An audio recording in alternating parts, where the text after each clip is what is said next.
परित्राणाय साधूनां विनाशाय च दुष्कृतां धर्म संस्थापनार्थाय संभवामि युगे युगे. திருமான் ஸ்ரீமன் நாராயணன் செய்திருடும் அவதாரங்கள் எண்ணிறந்த கணக்கில் அடங்காத அவதாரங்களை செய்கிறார். தசாவதாரம்னு கேள்விப்பட்டிருப்பீர்கள். பகவானுடைய முக்கியமான 10 அவதாரங்கள். அடுத்தது ஸ்ரீ கிருஷ்ணாவதாரம். கண்ணனாக அவதரித்தான்ங்கிறது எல்லாருக்கும் தெரியும். மதுரா நகரத்தில் பிறந்தார். நம் தமிழகத்தில் இருப்பது தென் மதுரை, வடக்கே உத்தரப்பிரதேசத்தில் இருப்பது வடமதுரை. அந்த மதுரையில் ஒரு சிறைச்சாலைக்குள்ளேதான் கண்ணனுடைய அவதாரம். ஆவணி மாசத்தில் ரோகிணி நட்சத்திரத்தில் அஷ்டமி திதியில் இரவு நடுராத்திரி மத்தியராத்திரத்தில் பிறந்தார். ஆழ்வார்கள் எல்லாரும் அவர் பிறந்தார்கிறத கேட்டாலோ, மறைந்திருந்து கோகுலத்தில் வளர்ந்தார்னு நினைத்தாலோ, கண்கள்ல இருந்து தாரதாரையா கண்ணீர் பெருக, உடலெல்லாம் நடுங்கி போய் பேச நாக்கு எழும்பாமல் அவ்வளவு தூரம் அந்த பெருமானிடத்துல பக்தி பாவனையோட ஈடுபட்டார்கள். கடைசி அவதாரம் இனிமேல் நடக்க வேண்டிய கல்கி அவதாரம். இப்ப நாம் இருப்பது கலியுகத்தையே அனைவரும் அறிவீர்கள். மொத்தம் 4 யுகங்கள்: கிருத்தயுகம், திரேதாயுகம், துவாபர யுகம், கலியுகம். அதுல நாம் இருப்பது இப்போது கலியுகம். இதற்கு சற்று முன்னாக ஒரு 5125 ஆண்டுகளுக்கு முன்னால் தான் துவாபர யுகம் முடிந்தது. அந்த துவாபர யுகத்தினுடைய இறுதியில தான் கண்ணனுடைய அவதாரம். அப்பனா எப்போதும் அந்த அவதாரம் முடிவு பெற்று விட்டது. இந்த கஷேத்திரத்தில் மன்னார்குடியில் ஸ்ரீவித்யா ராஜகோபால சுவாமியாக கண்ணன் தான் எழுந்தருளி உள்ளார். ருக்மிணி சத்யபாமா சமேத கோபால சுவாமியினுடைய திருக்கோவில்.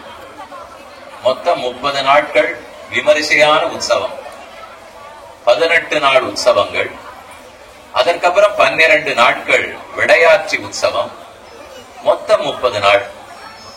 அதுல இன்றைக்கு கடைசி திருநாளாய் பிளவோத்சவம்னு சம்ஸ்கிருதத்திலே சொல்லுவது தெப்ப திருநாள். இந்த மாசம் இப்ப ஒரு தெப்பம் கண்டருளுகிறார். ஆனி மாசத்துல மீண்டும் தெப்பம் கண்டருளுகிறார். இந்த 2 தெப்பத்தோட சேர்த்து பெருமாள் இவ்வளவு நீண்ட உற்சவத்தை இந்த திவ்யதேசத்தில் தான் எழுந்துள்ளுகிறார், கண்டருளுகிறார். பாக்கி பொதுவா எந்த கோவிலாக இருந்தாலும் 10 நாள் பிரம்மோத்சவம் இதுதான் கேள்விப்படுவோம். அப்புறம் 2 நாட்களோ 3 நாட்களோ 4 நாட்களோ விடையாட்சி உற்சவம் இருக்கும். பிரம்மோத்சவமே 18 நாட்கள். அதற்கப்புறம் ஓய்வெடுப்பதற்காக விடையாட்சி உற்சவம் 12 நாட்கள். மொத்தத்துல ஒரு மாசம் முழுக்க உற்சவம் பண்ணி கொடுக்கிறார். இது தவிர ஆனி மாசத்துல தெப்பம் தவிர நாச்சியார், ரக்தாப்ஜநாயகி தாயார், செங்கமலவல்லி தாயார், அந்த தாயாருக்கு தனியான ஆடி மாசத்து உற்சவம். இப்படி நாள் முழுக்க வருஷம் முழுக்க கோலாகலமா உற்சவம் நடக்கிற இடம். அது என்ன, இந்த கோவில்ல மட்டும் இவ்வளவு உற்சவம் இருக்கிறது, இத்தனை பேர் ஆயிரக்கணக்கில் வந்து தரிசிக்கிறார்களேன்னு கேட்டால், எல்லாரோடையும் கலந்து பழகி ஒத்தருக்கொத்தர் பேச்சில ஈடுபட்டு இப்படி இருக்கணுங்கிறதுக்காகத்தான் கண்ணன் அவதரித்ததே. அவர் வைகுந்தத்தோட இருந்திருக்கலாம், ஆனா அதை மறந்து துறந்து கீழோகத்துல வந்து கண்ணனாக அவதரிக்கிறார். அது நமக்காக. எங்கோ வைகுந்தத்தில் இருக்காருன்னு சொன்னால் நம்மால உடனே சேவித்து விட முடியுமா? யாருக்கு அந்த பாக்கியம் கிடைக்கிறதோ அப்பதான் அது கிடைக்கும். அதுக்காகத்தான் சரி பூலோகத்தில் இருக்கிறவர்களை விடக்கூடாது அப்படிங்கிறதுக்காக கீழோகத்துல கண்ணனாக அவதரித்தார். ஆனா அதுலயும் நமக்கு ஒரு சின்ன குறை இருக்கிறது. வைகுந்தத்துல குறைன்னு பார்த்தா எங்கோ இருக்கிறார், போக முடியாது. அந்த கட்டம் இல்ல. ராமாவதாரமோ கிருஷ்ணாவதாரமோ நம்ம பாரத தேசத்துல தான் நடந்தது. ஆனா அங்க நமக்கு சிரமம் நாம வாழற இந்த காலத்தில் இல்லையே. ராமாவதாரம் திரேதாயுகத்துல நடந்தது, கிருஷ்ணாவதாரம் துவாபர யுகத்தில் நடந்தது. நாம் இருப்பதோ கலியுகத்தில் வாழ்கிறோம். அப்ப அந்த அவதாரங்களை சேவிக்கிற பாக்கியம் நமக்கு இல்லையே. அந்த பாக்கியம் இல்லையேன்னுதான் இந்த ஊர் ஸ்தல புராணத்திலேயே விஷயம் சொல்லப்படுகிறது. துவாபர யுகத்தில் கண்ணன் வாழ்ந்தார்னு சொன்னேன். அவருடைய அவதாரம் முடிந்து விட்டது. மொத்தம் 125 ஆண்டுகள் எழுந்துள்ளி இருந்தார். இது ஒரு பெரிய வித்தியாசம் பார்க்கவும். ராமன் இருந்தது 11,000 ஆண்டு, ஒண்ணு இல்ல ரெண்டு இல்ல. ராமனுடைய தந்தை தசரதன் இருந்தது 60,000 ஆண்டு, ராமன் இருந்தது 11,000 ஆண்டு. ஆனா கண்ணன் பூலோகத்தில் இருந்தது 125 ஆண்டுகள். அது முடிந்தது. அவர் வைகுந்தத்துக்கு திரும்ப எழுந்தருளி விட்டார். ஆனா அவர் திரும்ப போயிட்டாருங்கிறது 2 ரிஷிகளுக்கு செய்தி கிடைக்கவில்லை. இன்னைக்கா இருந்தா கைபேசியை கையில வச்சுருக்கோம், எப்ப பார்த்தாலும் செய்தி, நாளும் கிழமையும் வீணாறதே இந்த செய்திகளை பார்த்துதான். அதை எல்லாரும் கையில வச்சுட்டு திரும்ப திரும்ப அதையே பார்த்து கொண்டிருந்தால் தேவையில்லாத செய்திகள் நிறைய வரும், பொய் செய்திகளும் நிறைய வரும், கோபாலனை பத்தின செய்தி குறைவா வரும்.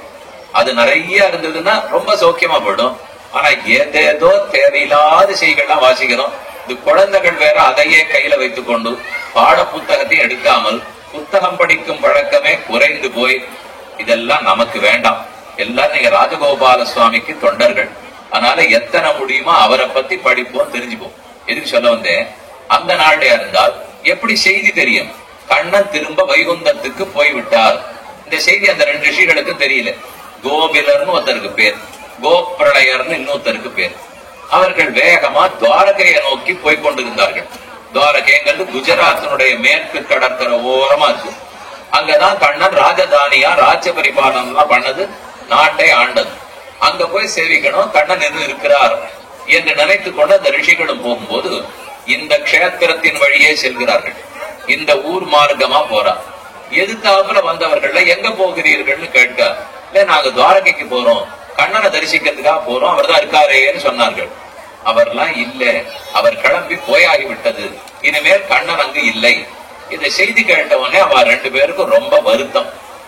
நம்ம போகணும், சேவிக்கணும் நினைச்சிருந்தா அதனால போக முடியாது படுத்தே. ஒரு பக்தன் உள்ள முருகி பிரார்த்தித்தால் பெருமான் அவனை கைவிடவே மாட்டார். பிரகலாதன் கூட்ட குரலுக்கு நரசிங்கர் வந்தாரா இல்லையா? ஒரு யானை முதல வாயில காலை கொடுத்து விட்டு துன்பப்பட்டு வா நீதான் என்ன காப்பாத்தனம்னு சொல்லும் போது ஓடோடி பெருமாள் கஜேந்திர வரதனா வந்தாரா இல்லையா? திரௌபதி நான் ஆபத்தில் இருக்கேன், என் புடவையை பிடித்து இழுக்கிறான், உடனே நீதான் ரட்சிக்க வேணும்னு கேட்ட போது கண்ணன் இருந்த இடத்திலிருந்தே புடவையை கொடுத்து ரட்சித்தாரா இல்லையா? சர்வலோக ரட்சகன், எல்லாரையும் எப்போதுமே ரட்சிக்கக்கூடிய பெருமான். அதுல ஒருத்தர் ஆசையா தன்னை சேவிக்கணும் அப்படின்னு விருப்பப்படும் போது மாட்டேன்னு சொல்லுவாரா?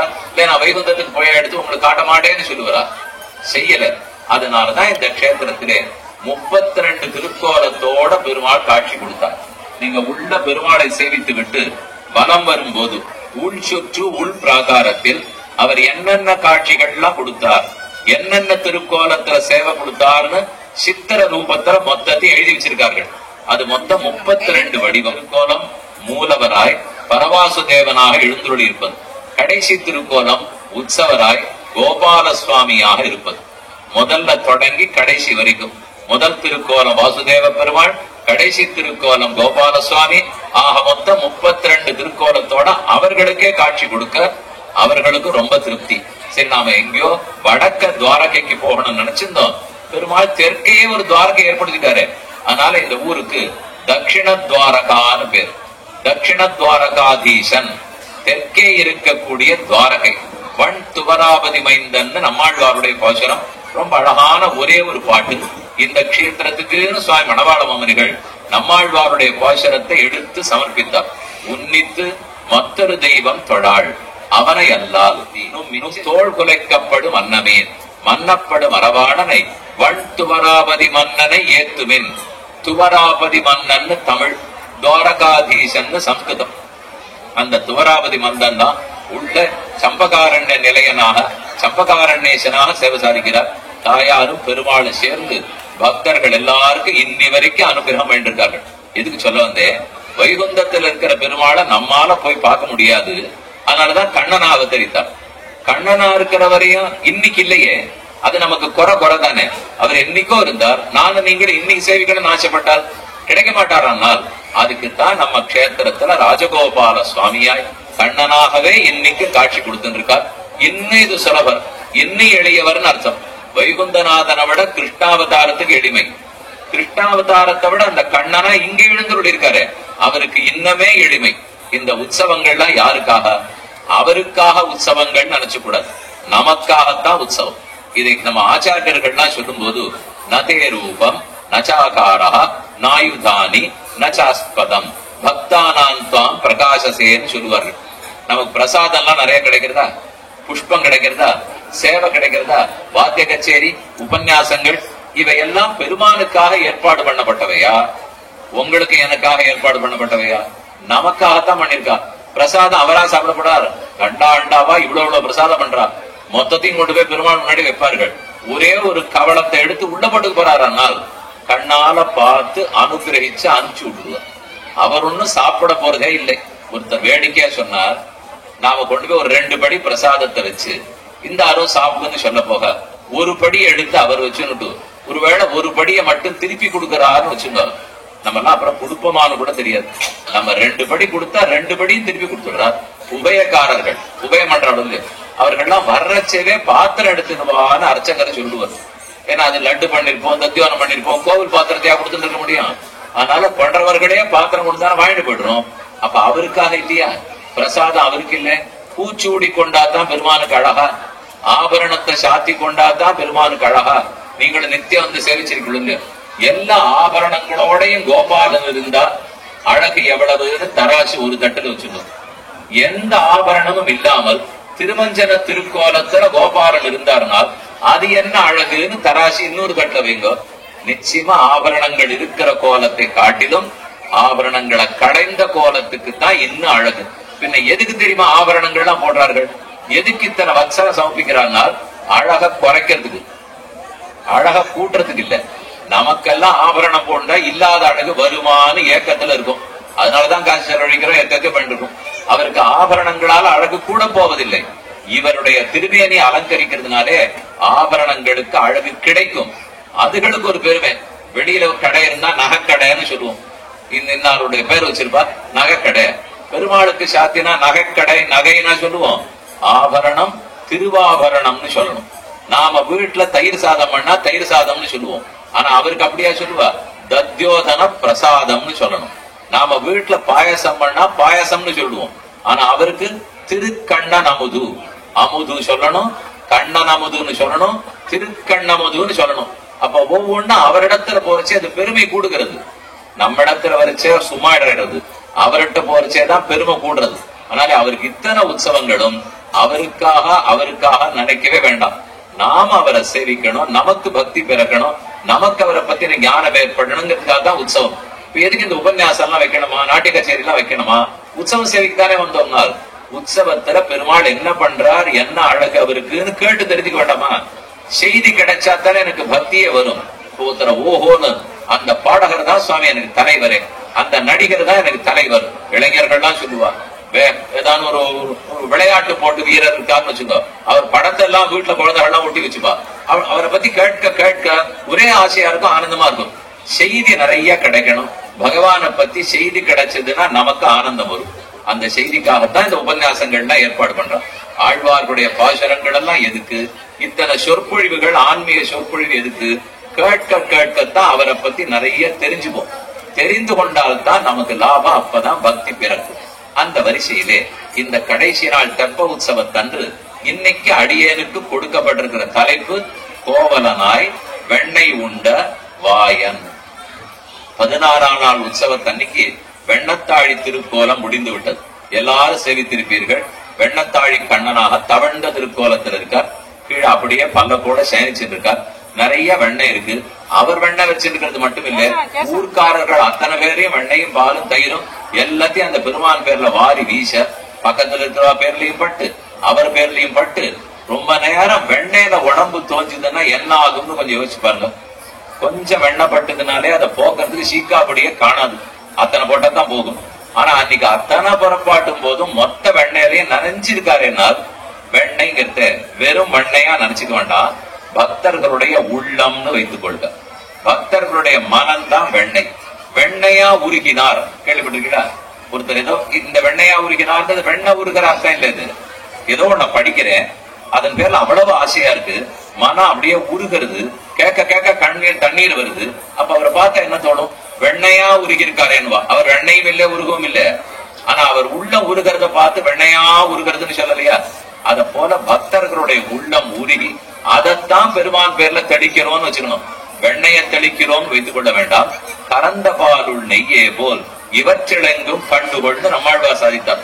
பால் இருக்கு, பாலுல இருந்து மெதுவா வரகுத்தி தயிராக்கி, அதுக்கப்புறம் அதை கடைஞ்சி மோராக்கி, மோரை கடைஞ்சி வெண்ணெய் எடுத்து, வெண்ணெயை உருக்கி அப்புறம் நெய்யாக்கணும். பட்சணம் பண்ணா நல்லா இருக்கும். அப்ப எத்தனை இருப்பாங்க? பாலா இருக்கணும், தயிரா வரகுத்தணும், மோராக்கணும், வெண்ணையாகும், அப்புறம் நெய்யாகும். ஒரு பால்ல இருந்து நெய் வர்றதுக்குள்ள எத்தனை பாடு! இத்தனை இருந்தா தான் அந்த வெண்ணையினுடைய அருமை நமக்கு தெரியும். அத போலத்தான் கண்ணனுக்கு வெண்ணெய் நடத்தல் ரொம்ப பிரியம். இந்த வெண்ணெய் எது தெரியுமா? பால்ல இருந்து நெய், பாலுல இருந்து தயிராகி, தயிர்ல இருந்து மோராகி, மோர்ல இருந்து வெண்ணையாகி, பக்குவப்பட்டு முதிர்ந்து முதிர்ந்து தானே பால்ல இருந்து வெண்ணெய் வரைக்கும் வருது. அத போல பக்தர்களுடைய உள்ளம் முதிர வேண்டும். பக்தியில நிறைய பழுத்து பழுத்து முதிர அப்பதான் வெண்ணெய் ஆகும். கண்ணனுக்கு எந்த வெண்ணெய் பிடிக்கும்னா கெட்டியா, நம்ம எல்லாம் இப்ப குடுகுடு பெட்டியை வீட்டுல வச்சுட்டு வெண்ணெய் எடுத்து உள்ள வச்சு அதை எடுத்தாலே கெட்டியா வெட்டி கத்திய வச்சு வெட்டுறாப்புல இருப்பாருங்க. அதெல்லாம் அவருக்கு பிடிக்கவே பிடிக்காது. கடைந்து கொண்டிருக்கும் போதே அப்போதே வெண்ணெய் உருவாகும். புத்துருக்கு நெய்னு கேள்விப்பட்டிருக்கீங்களா? அன்னன்னைக்கு நெய் காய்ச்சி நீங்க சாப்பிட்டதுண்டா? அவ்வளவெல்லாம் பண்ண முடியாது சாமி. ஏதோ 15 நாள் 30 நாளைக்கு ஒரு தடவை நெய்யை வாங்கி வச்சுப்போம். அப்படி எல்லாம் இருக்கக்கூடாதான். அன்னன்னைக்கு பாலை கறக்கணும், உடனே உரகுத்தணும், அன்னைக்கு சாயங்காலத்துக்குள்ள அதை கடையணும், அப்பவே வெண்ணெய் வரணும், அப்பவே அதை காய்ச்சணும். அந்த வெண்ணெய் புதுசா ஒரு இளம் பச்சை வர்ணத்துல அந்த வெண்ணெய் இருக்கும். கெட்டியான வெண்ணெய் இல்ல, லேசான வெண்ணெய். அந்த வெண்ணெய்க்கு ஹையங்க வீனம்னு பேர். வேதாந்த தேசிகன் சாதிக்கும் போது ஹத்தும் கும்பே வினிகித கரஹா சுவாது ஹையங்க வீனம், அவர் நவநீதம்னு கூட சொல்லல, இந்த இடத்துல ஹையங்க வீனம்னு சொல்லியிருக்கார். அப்படின்னா புதுசா அப்போதே கடைந்து கொண்டிருக்கிற வெண்ணெய் அதுதான் கண்ணனுக்கு பிடிக்கும். காய்ச்சின பால் அவருக்கு பிடிக்காதான். காய்ச்சாத பால் மாட்டுக்கு கீழே போய் மடியோட வாய தரப்பர், மாட்டு மடியில இருந்து காம்புல இருந்து அப்படியே பாலை கொட்டும், அப்படியே சாப்பிடுவோம். கறக்கிறது, அதுக்கப்புறம் அந்த தண்ணீரை சேர்க்கறது, அதை காய்ச்சறது, எதுவுமே பிடிக்காது.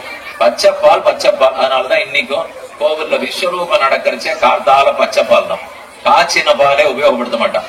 கண்ணனுக்கு பச்சைப்பால் தான் பிடிக்கும். பச்சை வர்ணத்துல இளம் பச்சையில இருக்கிற ஹையங்க வீனம் அந்த வெண்ணெய் தான் பிடிக்கும். அந்த வெண்ணெய் உண்ட வாயன் கோவலனாய் வெண்ணெய் உண்ட வாயன். கோவலன்னா இடையன் அர்த்தம். இடைப்பிள்ளையாக அவதரித்தார், வெண்ணைய சாப்பிட்டார். சாப்பிட்டதோட இல்ல, இந்த பாட்டு யாருதுன்னு சொல்றேன், நீங்க நல்லா நிமிர்ந்து உட்கார்ந்துக்கணும். ஒரு அரை மணி நேரம் ஆழமா கேட்கணும். பக்கத்துல எல்லாம் என்ன சத்தம் கேட்டாலும் திரும்பி பார்க்க கூடாது. என்ன சொல்றேங்கிறத மட்டும் நல்லா கேட்டுங்க. மனசுல வாங்கிட்டு வீட்டுல போய் உட்கார்ந்து திரும்ப ஒரு தடவை சிந்திச்சு பார்க்கணும். கேட்டுட்டு இந்த காதுல இருக்கு, பெருமாள் 2 காது கொடுத்தார், கேட்கறதுக்கு இந்த காது, விடுறதுக்கு இந்த காது அப்படின்னு படக்கூடாது. இந்த காதுல வாங்கி உள்ளத்துக்குள்ள போய் அதை நல்லா போட்டு அரைச்சு அதெல்லாத்தையும் மனசுல வாங்கிட்டு, பாக்கி சக்கையா நான் சொன்னதுல தேவையில்லாத இருந்ததுன்னா அதெல்லாம் இந்த காது வழியா வெளியில விட்டுடுங்க. ஆஹா, நன்னா கேட்க கேட்க பெருமான பத்தின செய்திகள்லாம் நம்ம உள்ளத்துல நன்னா தங்கும். அதுக்காகத்தான் சொல்ல வந்தேன். பெருமான் அவதரித்து விட்டார். அவர் எதற்காக வெண்ணெய் திருடினார்? திருப்பாணாழ்வார்னு ஆழ்வார்களில 9வது ஆழ்வார். அவர் பாடின 10 பாட்டு. அதனுடைய கடைசி பாச்சரத்துல சொல்றார், கொண்டல் வண்ணனை கோவலனாய் வெண்ண உண்ட வாயன் என் உள்ளம் கவர்ந்தானை அண்டர்கோன் அணியரங்கன் என் அமுதினை கண்டகண்கள் மத்தொன்னினை காணான். அமுதான பெருமானை என் கண்கள் பார்த்தது, அவரை பார்த்த கண்கள் மத்தொன்ன பார்க்காது. இப்ப இத்தனை பேரை நீங்க பார்த்துட்டு பெருமாள் புறப்பாடு கண்டவர்கள் வெளியே வரப்போறார், அவரையும் பார்ப்போம். அந்த கண்கள் இன்னொருத்தரை பார்க்கறதுக்கு விருப்பப்படுமா? கோபாலன கண்ணு பார்த்தது, அப்படியே கண்ணை மூடின்னு வீட்டுக்கு போய் நினைச்சா தேவையில்லைன்னு தோழிப்படும். பக்கத்துல இருக்கிறவெல்லாம் பார்த்தா, சுவாமி இவர்களோட எல்லாம் எவ்வளவு பட்டிருக்கேன் தெரியுமா?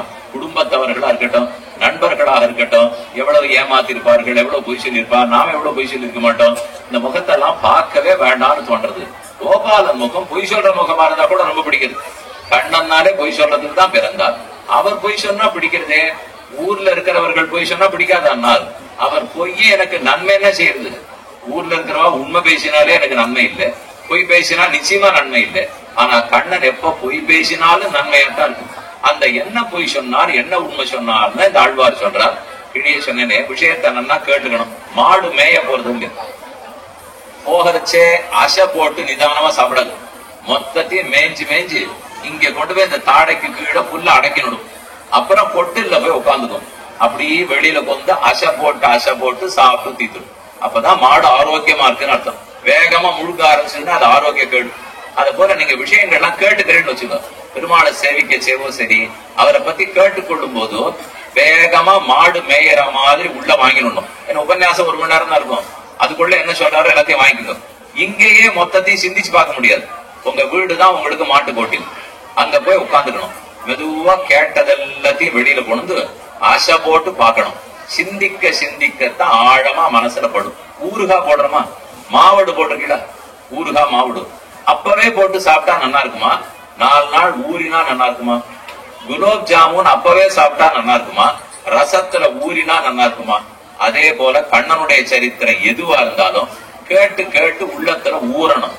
அது ஊறத்தான் நமக்கு பக்தி பெருகும். அந்த ஊற்றத்தை தான் திருப்பாணாழ்வார் சாதிக்கிறார். கொண்டல் வண்ணனை கோவலனாய் வெண்ணை உண்ட வாயன். கொண்டல் வண்ணன், கொண்டல்னா மேகம் அர்த்தம். கருப்பா இருப்பார் கண்ணன், எப்போதுமே கருப்பு. உள்ள மூலவர் கருப்பா தானே இருக்கார். வாசுதேவ பெருமான் நின்ன திருக்கோலத்தில் கருப்பா இருக்கார். மேகம் கருப்பா இருக்கும். அப்ப கண்ணனும் கருப்பு, மழை மேகமும் கருப்பு. இந்த கருப்பு அந்த கருப்பு நனாது. கண்ணன் ஒத்தர் தான் அந்த ஊர்ல கருப்பான். அதை தவிர பால் மோரு வெண்ணெய் தயிர் எல்லாம் வெளுப்பு. ஊர்ல இருக்கிறவா மனசெல்லாம் வெளுப்பு. ஆனா கண்ணனுக்கு வெளுப்பா இருக்கிறவர்களை கண்டாலே ஆகாதான். கருப்பா இருக்கிறவாளை பார்த்தா தான் பிடிக்கும். ஆண்டாள் பாசனத்துல சொல்லச்சே, கண்ணன் என்னும் கருந்தெய்வம் காட்சி பழகி கிடந்தேனை புண்ணில் புலி பெய்தார போல் புறனின் அழகு பேசாதேன்னு நாச்சியார் மொழியில பாசம். கண்ணன் கருப்பு தெய்வம், கண்ணனை மறந்தாலும் மறப்பேன், அவனுடைய கருப்பு வர்ணத்தை என்னால மறக்க முடியலேன்னு சொல்லுகிறாள். அந்த கருப்புனாலே 2 விஷயம் சொல்லுவார்கள். ஒண்ணு அழகு. மேகம் கருப்பா இருந்தா அழகா இருக்கா, வெள்ளையா இருந்தா அழகா இருக்கா? படி எங்கேயும் ஸ்ரீரங்கத்துல கிளம்பி வந்தேன். கிளம்பரிச்சு அங்கெல்லாம் ஒண்ணுமே இல்லை, வெள்ளை வெள்ளையா இருந்தது. ஒரே வெயில், 40 இருக்கும் போல இருக்கு. ஓஹோன்னு வேத்து கொண்டதேன்னு வந்தேன். கொஞ்ச தூரம் தாண்டி வந்த உடனே சட ஒரு மழை பெஞ்சது. மேல பார்த்தா கவிஞ்சிட்டு இருந்தது. வீட்டுல கிளம்பரிச்சே வானத்தை பார்த்தா வெளுப்பா இருந்தது, நீளமா தான் இருந்தது. ஆனா இங்க கொஞ்ச தூரம் வந்த உடனே கவிஞ்சு இருந்தது. இப்ப நீங்களே யோசித்து சொல்லவும், வெளுத்த வானம் அழகா இருக்குமா, கருத்த வானம் அழகா இருக்குமா? வானமே கருப்பா இருந்தா தான் அழகு, மேகமே கருப்பா இருந்தா தான் அழகு. மேகத்துக்கு ஒரு வெட்டம் வருமா? நமக்கு அப்பப்ப வெட்டம் வரும். பண்ணக்கூடாது, பண்ணா வெட்கப்பட மாட்டோமா? இப்படி போய் தப்பா பண்ணிட்டோமே நமக்கே வெட்கப்படுவோம். அத போல மேகத்துக்கு வெட்கம். நிறைய தண்ணீர் அது சாப்பிட்டு கடல்ல இருக்கிற தண்ணி எல்லாம் எடுத்துக்கொண்டு இப்ப எல்லாருக்கும் கொட்ட போறோம், மழையா கொட்ட போறோம்னு சந்தோஷமா இருக்குமா?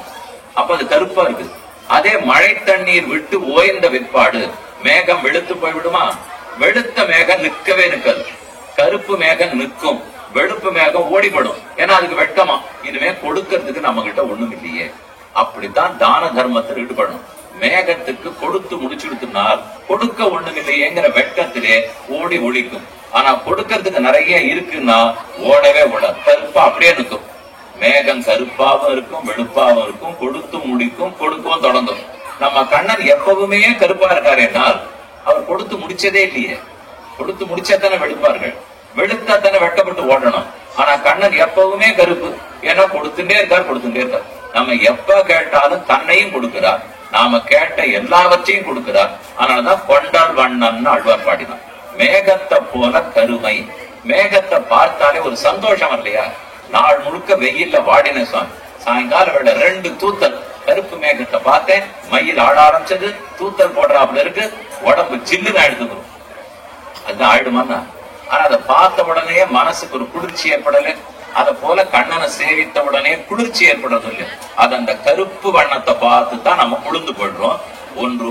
அப்ப கொண்டல் வண்ணன்னு சொல்லும் போது வண்ணத்தை சொல்ல வேண்டும். பெருமானுடைய அழகிய கருமை நிறம், அந்த நிறமே நமக்கு ஆக்கர்ஷகம். நம்ம அத்தனை பேரையும் ஈர்த்து விடுகிறது, மனத்தை அவரிடத்தில் ஈடுபடுத்துகிறது. 2வது, மேகம்னு சொன்னா கொடுக்கும் தன்மை இருக்கிறதாச்சே. மேகம் நாம இருக்கிற இடத்துல வந்து பொழியுமா? நாம போய் மேகத்தின் இடத்துல வாடி எடுத்துட்டு போய் தண்ணீர் பிடிச்சுன்னு வருவோமா? மேகம் ஒரு இடத்துல இருக்கும், உங்களை எல்லாம் அங்க வர சொல்லியிருக்கா, இங்க இருந்து 10 மைல் தள்ளி போகணும், கையில வாடி எடுத்துட்டு போய் தண்ணி பிடிச்சுன்னு வாங்கன்னு சொல்லுவாங்கன்னா நாம எங்க இருக்கமோ மேகம் அங்க வந்துதான் பொழியும். அத போல கண்ணன் தான் இருக்கிற இடத்துக்கு நம்மள கூப்பிடல. நீ பிருந்தாவனத்துக்கு வா, கோகுலத்துக்கு வா நான் கூப்பிட்டார். உங்களுக்காக மன்னார்குடிக்கு நாங்க வரேன்னு வந்திருக்காரு. அதனாலதான் மேகத்தை போல நாம இருக்கிற இடத்துக்கு தேடி தேடி வந்து மழையை கொட்டி இருக்கிறார். இது ஔதாரியம்ங்கிற சுபாவம். ஔதாரியம்னா தன்னையே தமக்கு அடியார்களுக்காக கொடுக்கும் தன்மை. இதனாலதான் கொண்டல் வண்ணன், முகில் வண்ணன், மேகவண்ணன், மின்னுமா மழகவழும் மேகவண்ணான்னு பேசணும். முகில் வண்ணன் அடியை அடைந்து அருட்சூடி உய்ந்தவன் வைபன குருணல் என்று நம்மாழ்வாருடைய பாசனம். அதே போலத்தான் இங்கேயும் கொண்டல் வண்ணன், கொண்டல் வண்ணா குடப்பூத்தான்னு பாசனம். அப்ப மேகத்தை போல வண்ணத்தோட இருக்கார். மேகத்தை போல கொடுக்கிற சுபாவத்தோட வாரி வாரி கொடுப்பவரா இருக்கிறார்.